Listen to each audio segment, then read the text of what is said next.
El agua.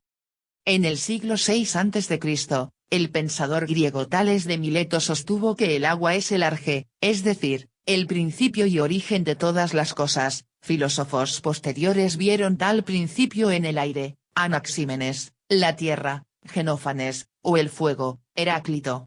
Un siglo después, acogiendo estos planteamientos en una formulación ecléctica, Empédocles de Agrigento afirmó que todos los seres de la naturaleza estaban formados por una combinación de agua, tierra, aire y fuego. Tal concepto pasó a Aristóteles, y a través de él, la teoría de los 4 elementos mantuvo su vigencia nada menos que hasta el siglo XVIII.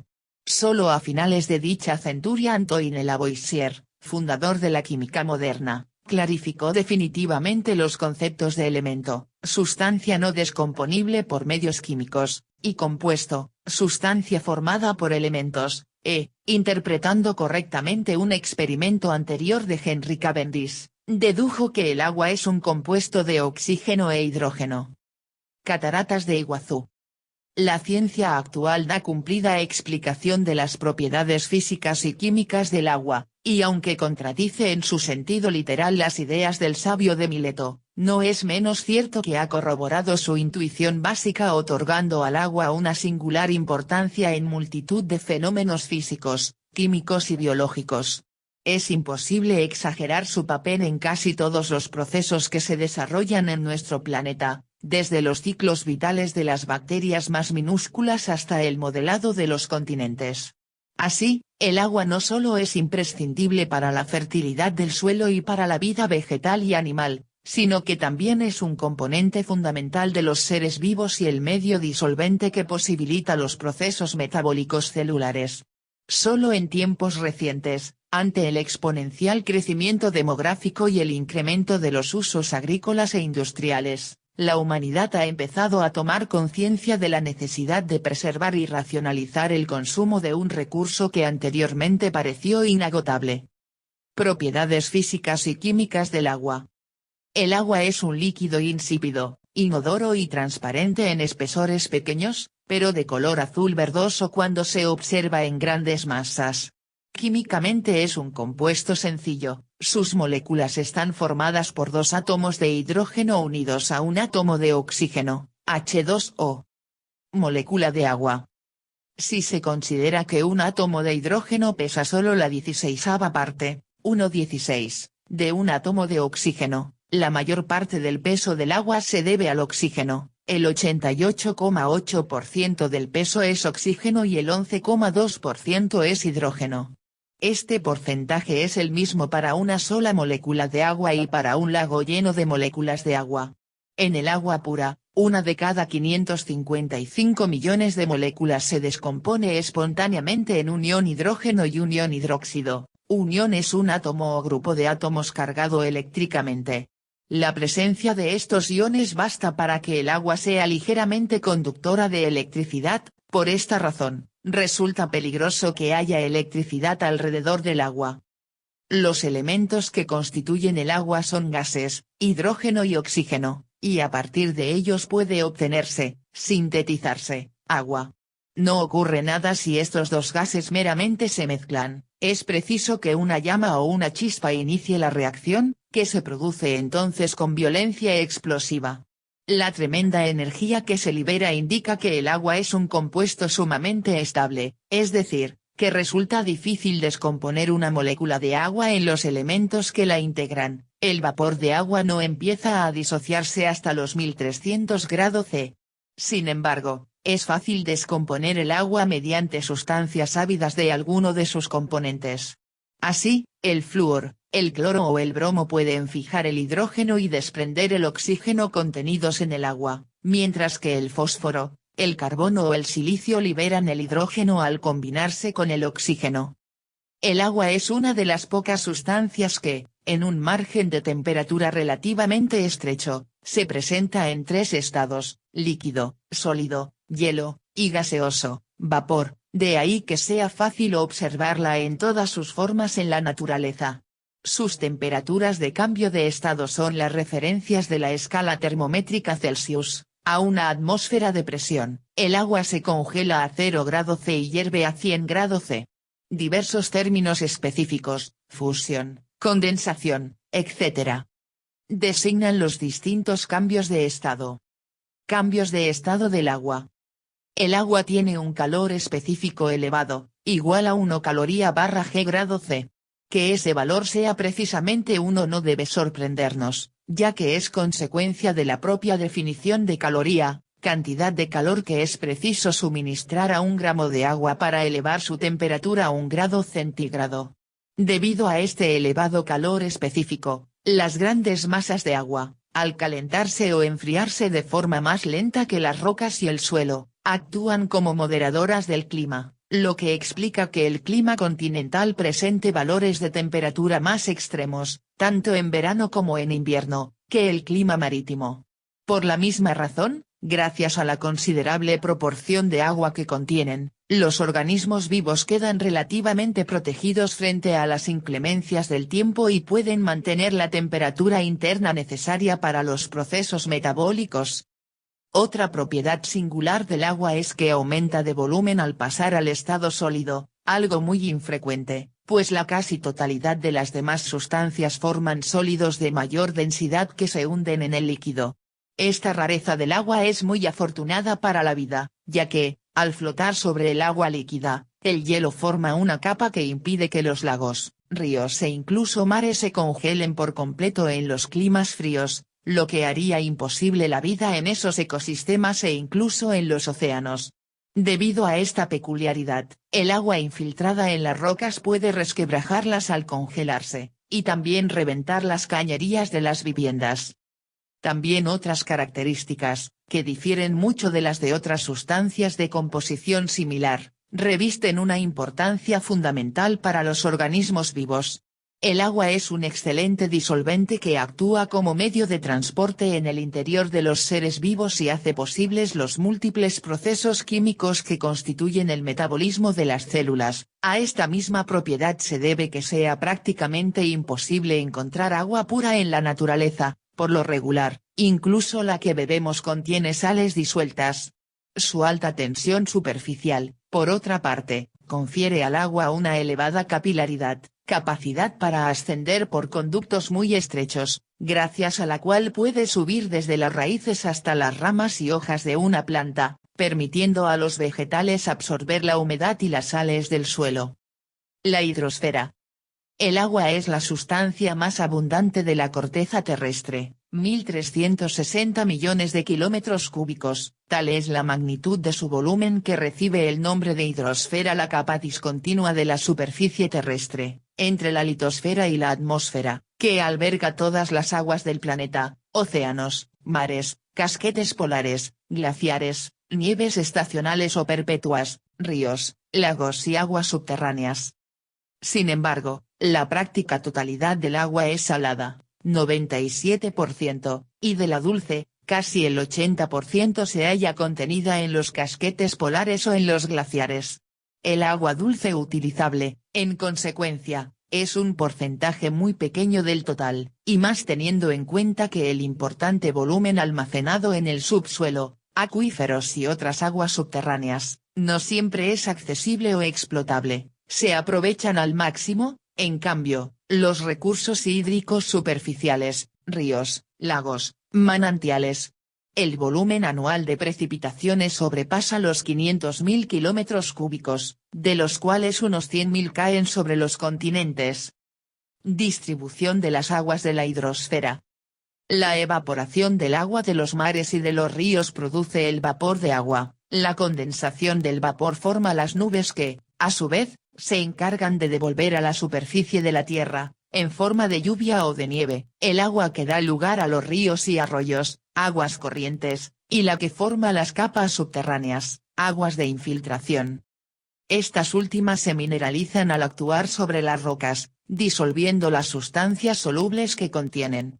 Según la proporción de sales disueltas, fundamentalmente de calcio y de magnesio, cloruros, sulfatos e hidrogenocarbonatos, estas aguas se llaman blandas o duras, situándose el límite entre ambas en los 0,5 gramos de sales por litro. El nombre de aguas minerales está reservado a aquellas que contienen una proporción considerable de sales de valor terapéutico. El ciclo del agua.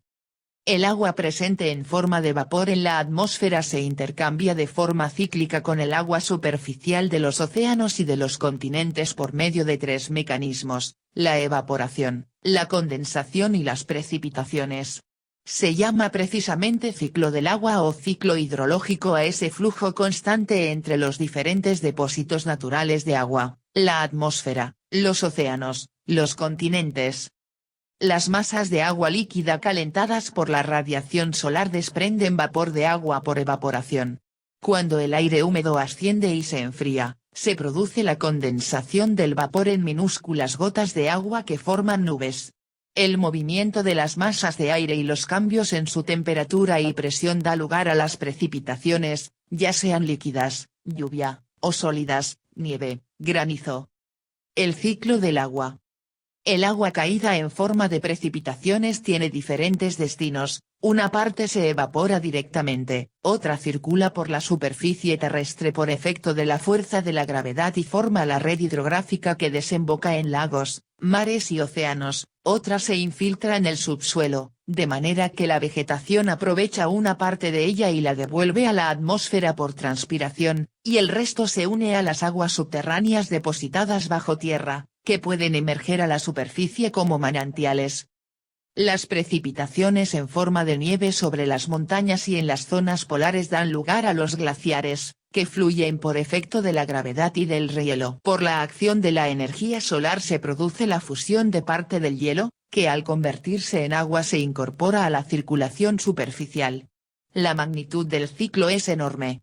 Se estima que anualmente se evaporan y se precipitan más de 500.000 kilómetros cúbicos de agua. Agua salada, salobre y dulce.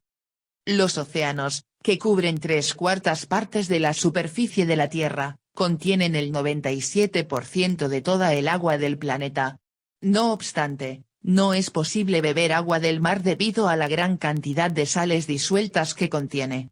El cloro, el sodio, el azufre, el magnesio, el calcio y el potasio son los principales elementos presentes en las aguas saladas. El cloro y el sodio, que son con diferencia los más abundantes, se combinan para formar el cloruro de sodio, más comúnmente conocido como sal de mesa. Estas sustancias se depositan en el agua del mar a través de varios medios. La actividad volcánica, sobre la tierra y el fondo marino, libera cloro y azufre. Otros elementos llegan a los mares a través de escorrentías, movimientos de agua, desde la tierra. La lluvia y otras precipitaciones desgastan y erosionan las rocas y el suelo, disolviendo los minerales, sales, que contienen. A continuación, este material es transportado al mar por los ríos. La salinidad es la medida de la cantidad de sales disueltas en el agua del mar. Por lo general, se mide la masa de material disuelto en 1000 gramos de agua. Así, la salinidad media del agua de mar es de unos 35 gramos de sales por cada 1000 gramos de agua. La desalinización es el proceso de eliminación de la sal del agua marina con el objeto de obtener agua dulce apta para el riego y el consumo humano, especialmente en las regiones desérticas o donde escasea el agua. En las aproximadamente 4000 plantas de desalinización existentes en todo el mundo, la mayor parte del proceso se lleva a cabo mediante dos métodos: destilación y ósmosis inversa. Salinas Grandes de Jujuy, Argentina. En su forma más simple, la destilación consiste en hervir agua de mar para separarla de la sal disuelta. Una vez que el agua de mar hierve, el vapor de agua se eleva dejando la sal en el fondo del depósito. A continuación, el vapor de agua se traspasa a un depósito separado, más frío, donde se condensa como agua líquida pura. El calor para la destilación suele proceder de la quema de combustibles fósiles, petróleo y carbón. La destilación se utiliza ampliamente en Oriente Próximo, donde abunda el combustible fósil pero escasea el agua dulce. La ósmosis inversa emplea una presión elevada para forzar la separación de las sales y el agua. Se aplican presiones de hasta 60 atmósferas al agua salada para obligarla a atravesar una membrana especial que solo deja pasar el agua, reteniendo la sal en el otro lado. La ósmosis inversa se utiliza comúnmente para desalinizar el agua salobre, que es menos salada que el agua de mar y, por consiguiente, solo requiere presiones de aproximadamente la mitad. El agua salobre tiene una salinidad intermedia entre la del agua dulce y la del mar. Las aguas salobres se forman a partir de la mezcla de agua salada y agua dulce. Este fenómeno se produce principalmente en los estuarios, las desembocaduras de los ríos en los océanos, o en marismas que a menudo son inundadas por las corrientes oceánicas debido al flujo y reflujo de las mareas. La mayoría de las especies acuáticas pueden tolerar el agua salada o el agua dulce, pero no ambas. La excepción son los organismos que viven en hábitats salobres, que toleran una amplia variedad de concentraciones de sal. Los pequeños peces conocidos como fúndulos son residentes comunes de los estuarios, donde en un día cualquiera la concentración de sal en las charcas y los arroyos formados por las mareas puede variar desde la del agua dulce hasta la del mar abierto. Durante sus migraciones para el desove, las anguilas y los salmones atraviesan una variedad de concentraciones de sal a medida que se desplazan por los tres entornos acuáticos, agua de mar, agua salobre y agua dulce. El agua dulce, por último, se define químicamente como aquella que contiene un máximo del 0,5% de sales disueltas. De toda el agua de la Tierra, solo un 3% es agua dulce, y la mayor parte se concentra en los hielos de las regiones polares, principalmente en Groenlandia y la Antártida. El resto del agua dulce da sustento a los vegetales y animales que viven en el planeta. Esta agua dulce se encuentra tanto en la superficie, lagos, lagunas y ríos, como debajo de la tierra, especialmente en los acuíferos subterráneos. El agua dulce también está presente en la atmósfera en forma de nubes y precipitación atmosférica. El agua y el suelo. El agua cumple en el suelo un papel esencial, tanto para la nutrición de los vegetales como por las influencias que ejerce sobre los sólidos contenidos en el mismo. La retención y la circulación del agua varían mucho de un suelo a otro, en función de su estructura y de su textura, contenido en arcilla, humus, limos, arenas, que dan lugar a una mayor o menor porosidad y permeabilidad. Según las posibilidades de circulación del agua, se distinguen el agua capilar o ligada, fuertemente retenida en poros de pequeño diámetro, y el agua libre, que desciende por simple gravedad. Esta última constituye el agua de infiltración y de avenamiento. Aguas termales en el Parque Nacional de Yellowstone, Estados Unidos. Solamente una fracción del agua del suelo puede ser conservada por las raíces. Al alcanzar el punto de marchitamiento permanente, el suelo no cede más agua a la planta.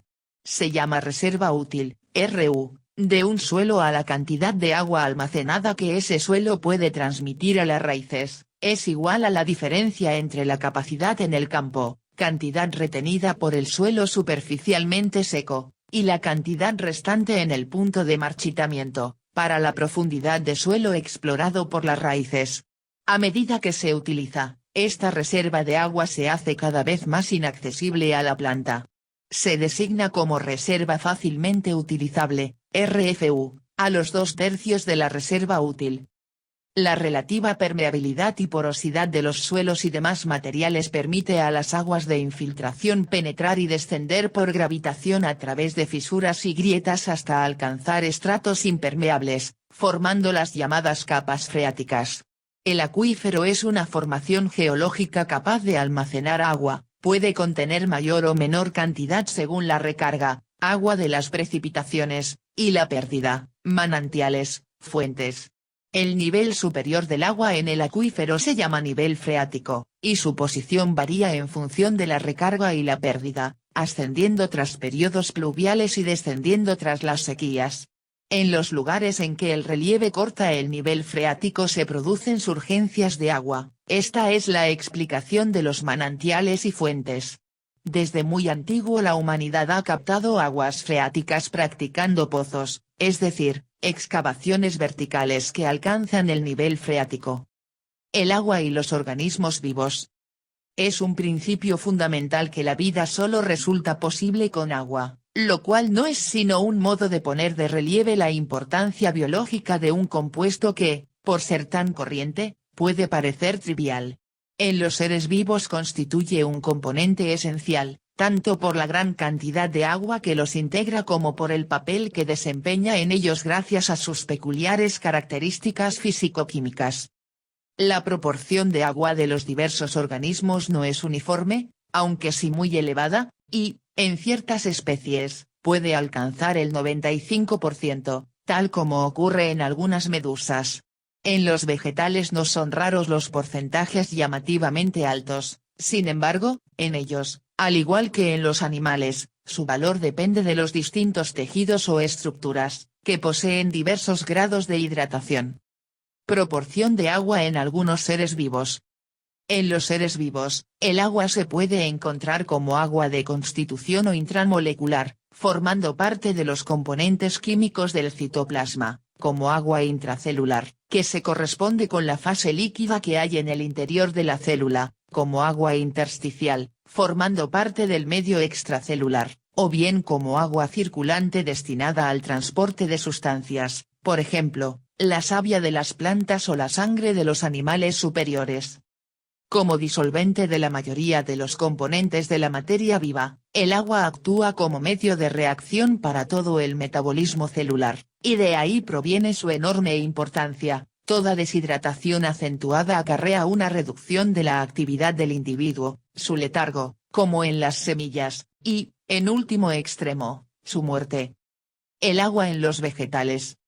El contenido medio en agua de los vegetales se sitúa entre el 60%, tejido leñoso, y el 80%, hojas. En los frutos muy maduros, tomates, uvas, puede alcanzar el 95%, mientras que entre las semillas oleaginosas este contenido desciende hasta el 5%, cacahuetes.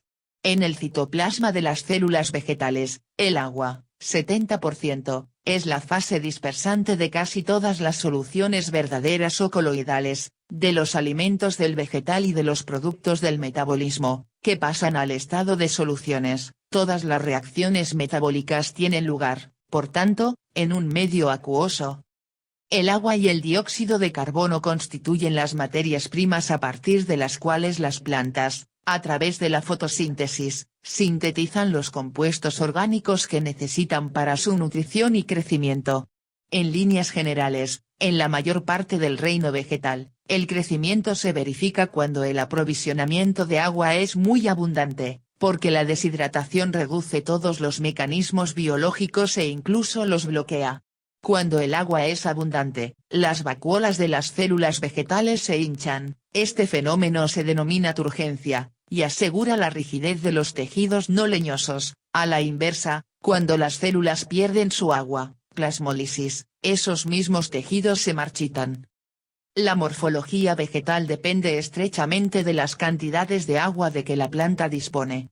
Así, en una zona seca o árida, se constata una reducción de la superficie de las hojas, espinas, y de la duración de su vida, caída durante la estación seca, mientras que los tallos pueden ser globulosos y carnosos, reservas acuosas y disminución de la superficie en relación al volumen, o reducidos y comprimidos. En estos medios, los tejidos externos están más o menos impermeabilizados, mientras que los tejidos esclerosos se vuelven más importantes. Por el contrario, las plantas que viven en medios húmedos, e incluso en el agua, presentan tejidos de sostén muy reducidos, epidermis delgada y, en los casos extremos, desaparecen los tejidos vasculares. Por otra parte, un mismo individuo puede presentar hojas de formas muy diferentes, heterofilia. Riego por goteo. La distribución de los vegetales en el globo está estrechamente vinculada al agua bajo sus diferentes formas. La lluvia actúa por su mayor o menor abundancia y por la duración e intensidad de las tormentas. La niebla, en determinados niveles de la montaña, favorece una flora muy especial. El agua es también el medio vital de ciertas especies vegetales, condicionadas por factores como su densidad, movilidad, aguas estancadas, aguas corrientes, temperatura, espesor, Filtración selectiva de las diversas radiaciones luminosas, salinidad, en los estuarios, por ejemplo, acidez y contenido en materia orgánica, lagos oligotrófos, eutrófos, y en diferentes gases, oxígeno, sulfuro de hidrógeno, gas carbónico, etc. Finalmente, el tiempo que dura la inmersión desempeña un importante papel en la distribución de la vegetación en los estuarios afectados por las mareas.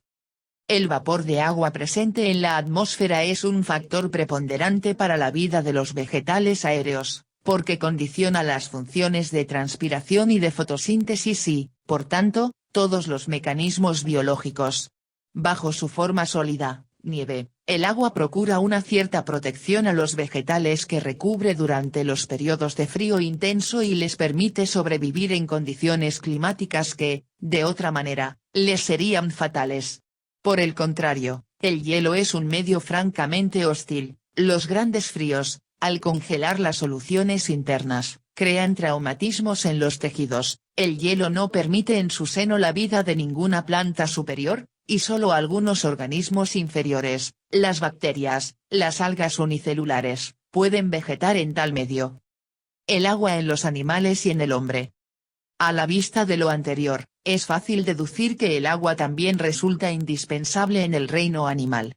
En los animales superiores, el agua convierte la sangre y la linfa en un eficaz medio de transporte de sustancias, contribuye a regular la temperatura corporal mediante la sudoración, participa en las transformaciones digestivas y permite la eliminación de toxinas y productos de desecho a través del sistema excretor. Su contribución al mantenimiento de la estructura celular es igualmente importante.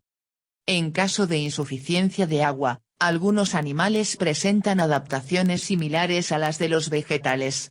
Un ejemplo es el almacenamiento de agua en depósitos internos, sangre y linfa de los camélidos, otro es la presencia de revestimientos impermeables, de un caparazón, de una concha o de cualquier otra barrera opuesta a la evaporación. Ciertas especies son capaces de efectuar una absorción rápida y masiva de agua con ayuda de un tubo digestivo adaptado a esta función, o por la piel en algunos reptiles.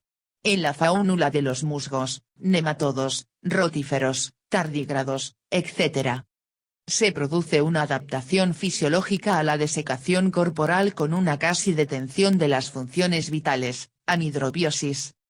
El agua representa alrededor del 70% del peso del cuerpo humano, la mayor parte se encuentra en el interior de nuestras células, y el resto en la linfa, los líquidos sinoviales, el líquido cefalorraquídeo y el plasma sanguíneo.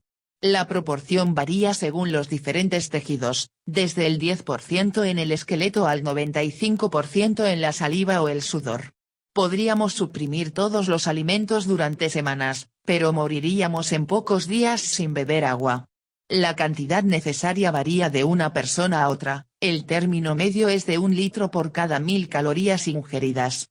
Gran parte de ellas se consume en forma de bebida, pero casi todos los alimentos contienen cantidades considerables de agua. Las frutas y verduras llegan a contener hasta más del 90%, y los productos más secos entre un 25 y un 50%. Su eliminación se realiza por la orina, alrededor de 1200 mililitros diarios, por vía pulmonar, 500 mililitros, y por vía cutánea, 300. El tratamiento del agua. El agua destinada al consumo humano ha de ser potable y, en la medida de lo posible, agradable al gusto. El tratamiento completo de un agua implica la eliminación de las materias en suspensión y, en ocasiones, de los microcontaminantes, sustancias que se consideran peligrosas aún en cantidades infinitesimales, metales pesados, compuestos organoclorados, pesticidas o hidrocarburos. A veces se confunden los conceptos de depuración y potabilización, sin embargo, son fáciles de diferenciar. Mediante diversos tratamientos físicos, químicos y biológicos, la depuración del agua elimina de forma secuencial las materias en suspensión, las sustancias coloidales y, finalmente, las sustancias disueltas perjudiciales para el medio ambiente. La potabilización es el conjunto de operaciones y tratamientos que se aplican al agua para hacerla potable, es decir, apta para el consumo humano. Por tanto, Un agua puede estar depurada sin que por ello sea apta para el consumo, ya que puede contener un exceso de sales u organismos vivos inocuos para el medio ambiente, pero perjudiciales para la salud humana. Evidentemente, antes del proceso de depuración debe tenerse en cuenta el ecosistema en el que vayan a verterse las aguas resultantes. No es lo mismo verter aguas depuradas con cierto contenido de sal en el mar que en una laguna de agua dulce. Estación depuradora de aguas residuales. En las plantas depuradoras, el agua se somete a distintos tipos de tratamientos. Primero se extraen los sólidos que lleva en suspensión y las grasas, tratamientos primarios, y a continuación se eliminan los contaminantes, tratamientos secundarios. El agua depurada se vierte entonces al río o al mar. Pero cuando su destino es el consumo humano, se continúa el procesado con una serie de tratamientos terciarios que convierten el agua depurada en agua potable. La calidad del agua potable puede medirse a través de una serie de parámetros que gobiernos y organismos oficiales asumen en mayor o menor medida. En una directiva de la Comunidad Europea de 1980, por ejemplo, los parámetros se agrupan en 5 grupos distintos en los cuales se basan los análisis a realizar: parámetros organolépticos, parámetros físico-químicos, sustancias indeseables, sustancias tóxicas y parámetros microbiológicos. Estos análisis han de llevarse a cabo permanentemente a lo largo de todo el proceso en las plantas potabilizadoras. El agua en el mundo. Aunque la Tierra ha sido llamada el planeta azul por la coloración que le proporciona la ingente masa de los océanos, el agua dulce directamente utilizable por el hombre, descontados los mares y los casquetes polares, representa una parte ínfima del total. El ciclo del agua antes expuesto, verdadera gran bomba de agua que acciona el sistema hidrológico mundial, vierte cada año sobre los continentes nada menos que 100.000 kilómetros cúbicos de agua dulce en forma de lluvia y nieve. Pero el conjunto de aguas dulces, ríos, lagos, acuíferos subterráneos, está distribuido de manera muy irregular en el planeta, dado que su presencia está íntimamente vinculada a la pluviometría de las diversas regiones. Por esta razón, vastos territorios continentales y áreas locales padecen sequías estacionales o permanentes, como África, Oriente Medio, el oeste de Estados Unidos, el nordeste de México, parte de Chile y de Argentina y la casi totalidad de Australia. En ciertas regiones privilegiadas del globo, como Islandia, ocurre todo lo contrario: la proporción de agua dulce por habitante en forma de lluvia y nieve supera los 674.000 metros cúbicos. Las sequías y la desertización amenazan muchas regiones del planeta. La presión demográfica en regiones con escasos recursos hídricos, aparte de favorecer la desertización y el empobrecimiento de los suelos, se traduce en una creciente demanda de agua que aumenta a su vez el riesgo de sequía. Así, se calcula que, dentro de pocos años, Egipto solo podrá disponer de las 2/3 partes del agua que tiene actualmente por habitante, Kenia, de la mitad, y los países del este de África y del Magreb se enfrentarán a serios problemas de abastecimiento. Esta desigual distribución de los recursos hídricos se ve agravada por los cambios climáticos provocados por el efecto invernadero, el llamado calentamiento global, que están causando ya alteraciones sustanciales en el régimen de lluvias. Las aguas subterráneas también se hallan repartidas muy desigualmente, y únicamente una pequeña parte de las mismas son más o menos explotables desde un punto de vista económico y técnico.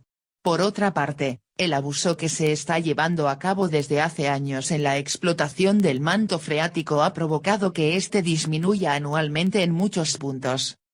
El consumo humano de agua.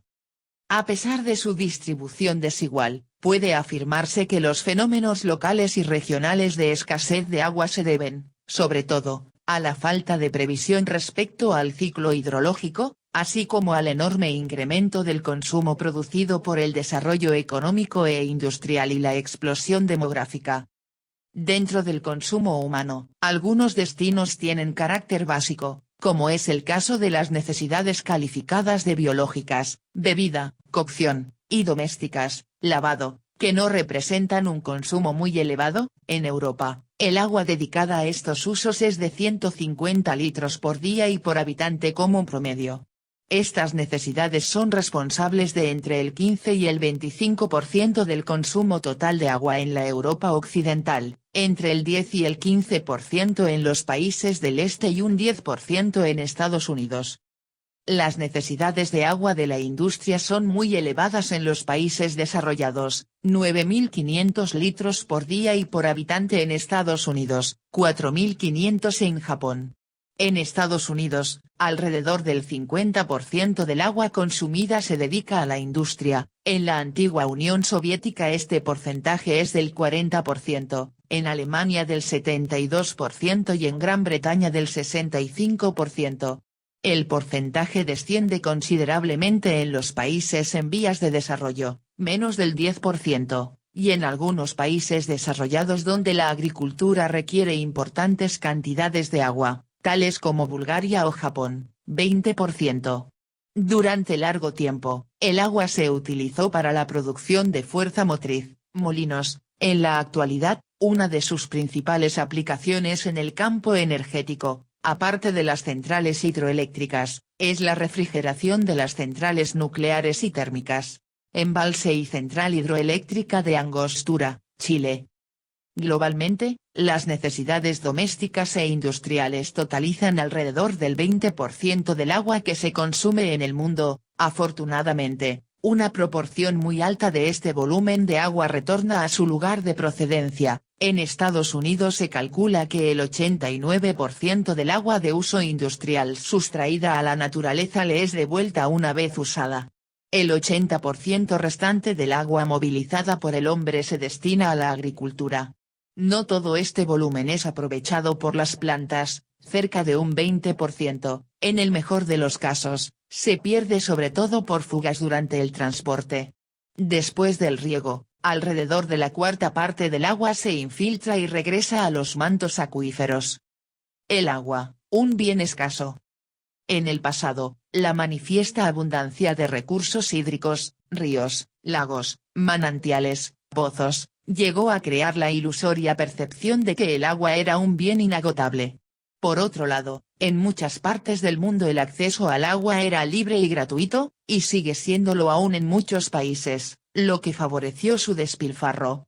Todavía hoy se emplean profusamente en la agricultura las tradicionales técnicas de riego por inundación, en lugar de los modernos y eficientes sistemas de goteo o aspersión, que además del malbaratamiento pueden conllevar la salinización de los suelos. En todas las ciudades y pueblos se pierden desmedidas cantidades de agua a causa de las fugas en las redes de distribución. Algunos progresos en la gestión del agua han quedado desvirtuados por la desidia o la incapacidad de hacer frente a graves problemas de fondo. Así, el descubrimiento de nuevos mantos acuíferos permite aumentar el volumen conocido de los recursos hídricos. Las medidas del caudal de los ríos, que hasta ahora no habían sido determinadas con precisión, aportan datos importantes para una mejor administración. Las reservas aumentan con las obras de retención que se efectúan en las cuencas hidrográficas. Sin embargo, el volumen total utilizable disminuye debido a varias causas. La contaminación afecta en diversos grados a las aguas continentales y, a veces, se convierte en un freno para el mismo desarrollo urbano e industrial que, por lo general, la ha ocasionado. Los procesos intensivos de deforestación deterioran las condiciones físicas que favorecen los flujos naturales de agua en el suelo y el subsuelo. En algunas regiones tropicales la desertización avanza rápidamente. El Sahel, por ejemplo, ha soportado persistentes sequías. Resultan preocupantes, además, los problemas derivados de la eutrofización de las aguas en los acuíferos y embalses, proceso en el que el uso de abonos desempeña un papel primordial. La gestión del agua es uno de los grandes desafíos del futuro. En la actualidad, el agua está considerada como un recurso económico del mismo valor que puedan tener las principales materias primas, y cada día está más extendida la convicción de que, como tal, debe administrarse de la manera más racional posible.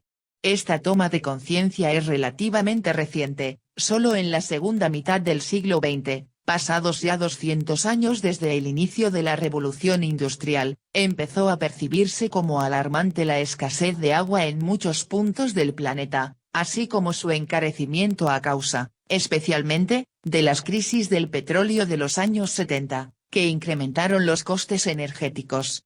El encarecimiento del agua es debido fundamentalmente al aumento del precio de la energía que se precisa para su suministro, la captación subterránea a gran profundidad, el transporte desde largas distancias, la potabilización y a veces la desalinización, la distribución y el saneamiento de las aguas residuales son procesos que comportan un considerable consumo de energía.